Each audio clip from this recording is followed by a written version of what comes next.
네, 안녕하세요. 스페이스 크리에이터 제로투탄입니다.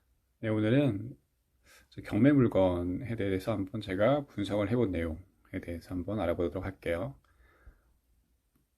중랑구 중화동에 있는 한신 아파트 물건이 있고요. 그래서 이거를 제가 감정가 8억짜리 물건이 5억까지 유찰이 되어서 주변 시세랑 입지 파악을 한번 해보고자 합니다.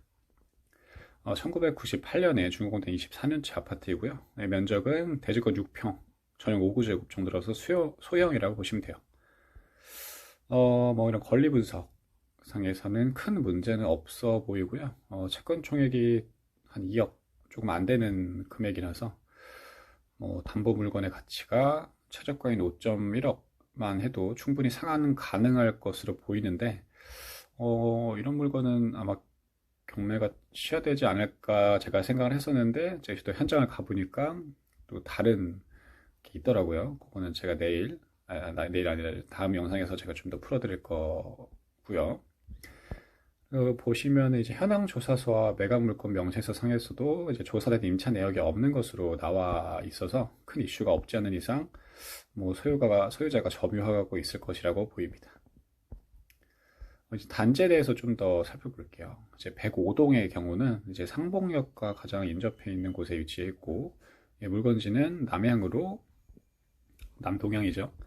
이게 당시 층은 좀 아시는데 가리는 게 크게 없어 보일 것 같아요. 그래서 해는 잘 들어올 것 같고, 도보 5분대로 상봉역, 상봉역은 7호선, 경춘선, 경의중앙선, KTX를 이용할 수 있죠. 그래서 이렇게 있어가지고 초역세권 아파트임은 분명해 보입니다. 추후 GTX B라인이 들어오면 교통은 좀 더 편리해질 것으로 보이고요. 중랑구의 경우 일자리가 탄탄한 지역은 아니기에 주요 일자리 지구와 접근성을 개선시켜주는 교통망을 잘 살펴봐야 된다고 생각합니다. 상봉의 경우는 7호선으로 강남 출퇴근이 가능하고 추후 GTX B 노선이 준공됐을 때 여의도로 빠른 출퇴근이 가능하기 때문에 나름 긍정적인 작용을 해줄 수 있다고 생각해요. 나아가 바로 옆에 상봉 초등학교가 있어서 쇼프마 프리미엄을 누릴 수 있고 학업 성취도는 좀 낮은데 5분 거리에 장안중학교도 위치해 있어서 초등학교, 중학교 자녀를 그냥 걱정 없이 키우고 싶은 분들은 나름 수요가 있을 것 같습니다. 또 10분 거리에 홈플러스, 코스트코도 있어서 생활하기는 편리할 것 같고요. 그리고 이제 호객노노에서 이거를 들어가서 단지 관련된 내용을 보니까 굉장히 많은 분들이 실제 거주하시는 분들인 것 같아요. 근데 이렇게 굉장히 거의 완전 자세하게 이렇게 분석해 놓으신 분이 계셨었는데 장단점이랑 호재랑 이렇게 좀 주의해야 될 부분 이렇게 나름대로 잘 정리를 해 주셔가지고 들어가서 궁금하신 분 한번 보시면 좋을 것 같습니다. 이렇게 보시면은 이제 제가 작년 쯤에 네이버 실거래가 이렇게 봤던 실거래가래요. 호가죠, 호가. 이렇게 올라와 있는 거는 봤는데 7억에서 8억 3천까지 이렇게 올라와 있었고 전세는 한 4억 5천 정도였는데 요게 거래가 되는 시세라는 건 절대 아니니까 그냥 올라와 있는 금액, 올라와 있는 게 더 빠졌을 수도 있을 것 같아요. 이렇게 올라와 있었다. 작년에는 이렇게 보시면 될 것 같고 한 12월 달이니까 거래는 이렇게 돼 있었다. 2022년 7월 달에는 7억 4천까지 거래가 됐었다. 이렇게 보시면 좋을 것 같습니다. 본격적인 상승작이 오기 전이 2020년 초반 가격대는 시세는 한 4억 중반대에서 왔다 갔다 하고요.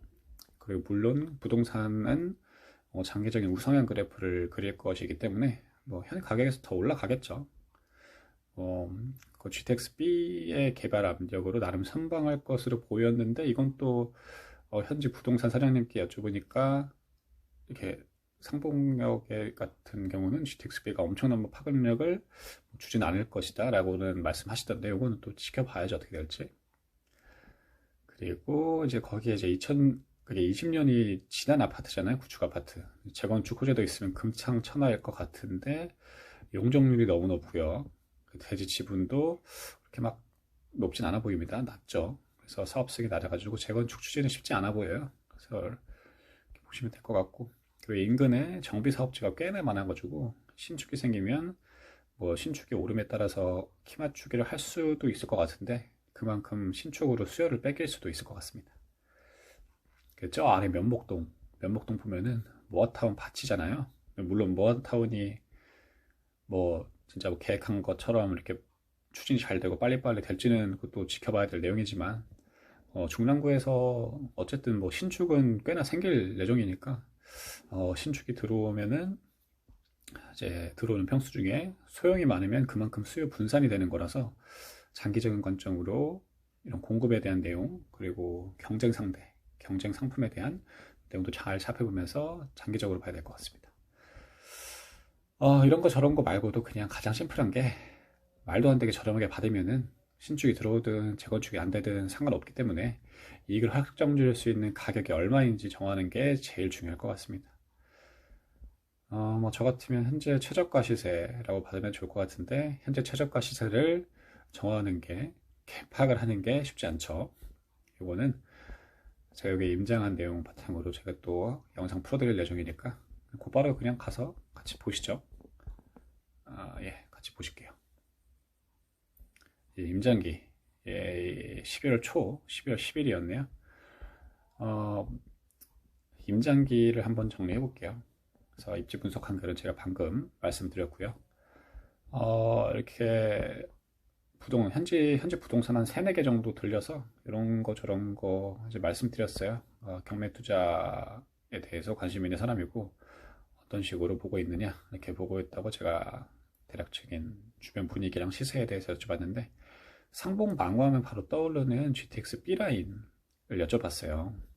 근데 이제 GTX B 노선이 상봉역에 들어온다고 생각하시는 분들이 많다고 하는데 현지에서 중개업을 오래 하신 사장님께서 여쭤보니까 상봉역은 GTX가 들어오게 땅이 좁고 부지가 좁고 망우역 쪽은 부지는 넓은데 사람이 인구 유동량이 그렇게 상대적으로 적어가지고 GTX B 노선 환승센터는 상봉역이랑 망우역 중간 부분으로 들어올 것 같다고 합니다. 뭐 그렇고 돼도 도보로는 5분 내외 차이라서 큰 이슈는 없을 것 같고요. 아예 딴 데 생기는 거 아니니까요. 네, 죄송합니다. 네, 그런데 이제 근본적으로 중요한 것은 이쪽에 GTX B 노선이 들어와도 드라마틱한 영향이 없을 것이라는 의견이 있다는 건데 GTX B 노선의 최대 수혜지는 서울 중심주로부터 접근이 쉽지 않았던 수도권 외곽 라인이죠. 뭐 B 노선이라고 치면은 송도랑 마석 쪽인데 상봉의 경우는 이제 뭐 KTX, ITX, 경의선, 경춘선 거기에 강남과 연결되는 7호선이 연결이 되어 있어서 이미 교통 인프라가 빵빵하다는 것입니다. 물론 GTX-B가 들어오면 좋기는 하겠지만 뭐 수도권 외곽처럼 몇 억이 오르는 그런 모습은 아닐 것 같다고 조심스럽게 얘기를 하시더라고요. 저도 생각해보니까 그럴 수도 있겠다라는 생각이 들었습니다. 재건축이랑 리모델링에 대해서도 여쭤봤는데 재건축은 용적률이랑 대지 지분이 너무 높아서 용적률이 높고 대지 지분이 낮아서 뭐 안 되는 것은 뭐 기정사실이라고 보시면 될 것 같고 리모델링 추진은 단지 구성원들 중에 노령층이 많아서 가지고 뭐 추진이 쉽지 않을 것 같다고 하세요. 젊은 분들은 적극적으로 추진하고 싶은 의지는 있지만 나이가 많으신 분들은 현재도 생활하는데 만족감을 느끼는 분들이 꽤나 많아서 원하시는 분들이 그렇게 많지는 않은 것 같하네요. 주로 노인분들이 33평 이상 거주하시고 젊은 분들 20평대 거주하신다고 합니다. 단지 정보를 살펴보면 대단지 아파트가 그렇게 많지 않은 상봉동 내에서 1544세대라는 대단지 아파트라는 것은 눈에 띄었고요. 그리고 주변에 이제 리버스 SK뷰, 롯데캐슬 1000세대, 여기도 1000세대잖아요. 뭐 그런 것도 있고 그 면목동이래요. 중랑구 자체에 막 그렇게 대단지 아파트 그렇게 많지는 않았어요. 저기 신내동 쪽에 대단지 아파트 좀 있고요. 그리고 중랑구의 대장이 사가정 센트럴 아이파크 그리고 1500세대 정도가 이제 사가정 센트럴 아이파크인데 사가정 센트럴 아이파크는 25평이 작년 6월경에 10억 8천 정도를 찍었습니다. 그리고 뭐 신축과 재건축 호재가 없는 구축의 비교라서 한신이랑은 이게 센트럴 아이파크를 직접적으로 비교할 수는 없죠. 근데 이제 중랑구 대장의 시세가 한 이 정도구나, 이 정도까지 갔었구나라는 것을 참고를 하시면 좋을 것 같습니다.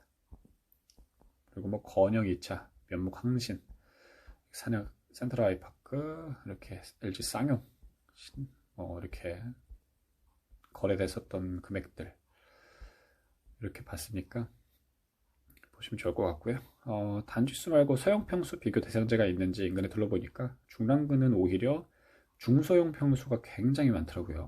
이렇게 보시죠. 다시 한번 중소형이잖아요, 다.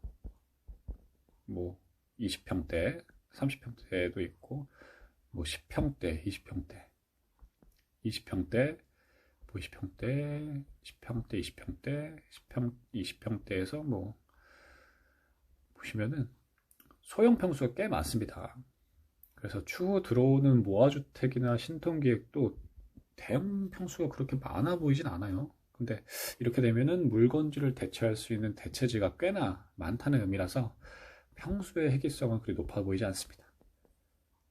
그 평번도랑 배치도 보면은 평면은 33평이랑 35평은 타입이 좀 여러 개 있는데 21평이랑 25평은 단일 타입이라서 구조만 대략적으로 보면 될 것 같고요.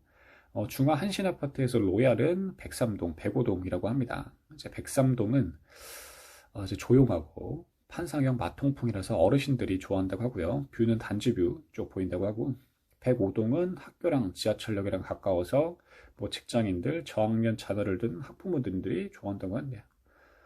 105동 쪽, 뭐 앞쪽 1, 2호 라인 고층 소음도 적고 고층에 소음이 적고 왜냐하면 이제 앞에 역이 지나가잖아요. 그래서 근데 좀 저층부는 소음이 좀 들린다고 하는데 높이 올라가면 뭐 그렇게 심하진 않다고 합니다.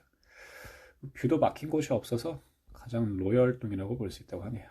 그래서 단지 내 상가도 이렇게 쭉 있었고요. 현장 사진. 특이한 게 엘리베이터에 3개더라고요. 근데 3개를 모두 사용한 것도 있었는데 2개만 사용하는 것도 있었습니다. 승강기는 전면 교체할 것 같고 물건지 이렇게 쭉 있는데 보시면 될 것 같고요. 겉으로 봐서는 사람 안 사는 것처럼 보여요. 이렇게 보시면은 어딘지는 한번 현장 가서 보시고요. 충전기, 전기 충전기 있고 네, 이렇게 물건지 앞으로 갔는데 창문도 깨져 있고 이렇게 있었습니다. 어디 거주하시는 분이 있다고 하네요. 계량기는 이렇게 보시면 될 것 같고요.